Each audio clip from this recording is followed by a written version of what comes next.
So I've been asking a lot of actors this lately. What do you think is the biggest misconception about being famous or fame in general? I think when you're in the public eye, people assume that you are 100% public. And I think that there are times when you're allowed to have a private life and you're allowed to be a person.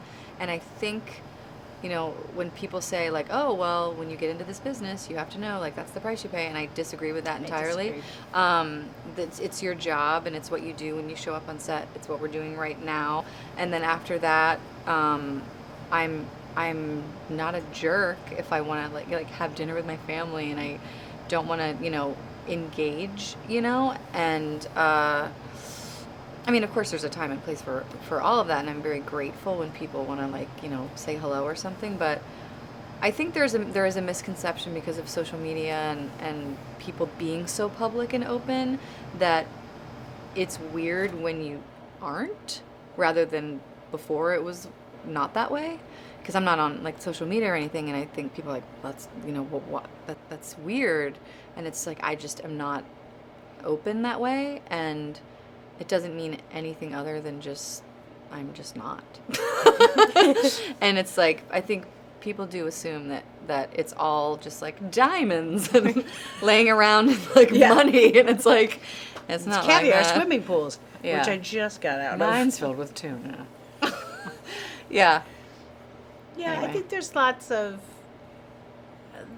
there's misconceptions. I think so many, you see all these stories in the crazy magazines, and none of them are. Oh God! None of them are true. There have been a few on this one that we laugh about. I mean, really funny, and I just, my whole thing is I don't think you should be able to, stalk my children, and I think I'm pretty reasonable for saying. A grown man or woman, it's usually men that I see, laying in a bush frightening my children and screaming at them. I think that should not be okay. Yeah. And I don't care what my job is, there's nothing that should make that okay to anyone's children. And then I think when you see those it's like those, just know those pictures come hard. And somebody's like, they want it because you're in sweats and you look crazy. It's like, I think we have to remember to treat people kindly and to treat children respectfully, and I just think things like that people don't quite think about. Yeah. And not all those stories are based on a nugget of truth. Oh, sometimes they are completely.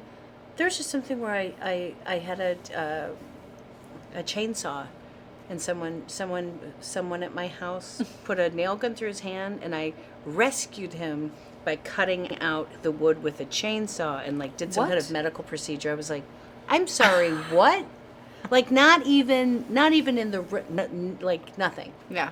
No one got a splinter, and they turned it into a bigger story. Yeah, there's a picture of me with a superimposed jacket or a chainsaw. I was like, you know what? Hilarious. It was. Well, at least it was hilarious. A good story that you rescued hilarious, someone. But crazy.